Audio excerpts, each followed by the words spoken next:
Okay, tonight basically what I did was I worked on the water tower, attaching it in place.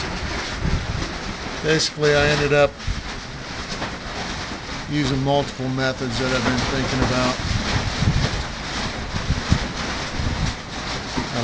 I used some 5-inch bolts, bolted it through on the fridge side.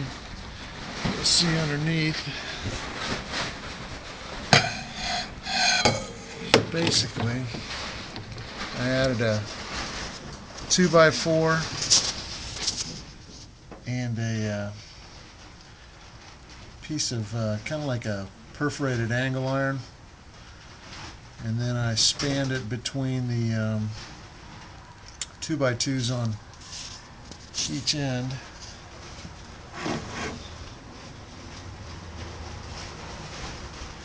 And hopefully that'll keep that pretty solid. Then on the other side, what I did was I went ahead and added the little angle brackets in the 3 spots, kind of supported on the other side. And once I add the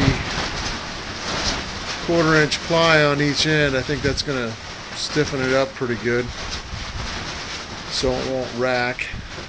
And after I get that in place, then I'm going to go ahead and put the display case down here. But well, anyway, I need a little bit of motivation. Talked to Victor today. He told me that the health inspector sounded like she's on board with everything that we've done, everything we're getting ready to do. So I needed that little bit of news to spur me on and start getting this thing completed. So anyway, that's what I got done for today.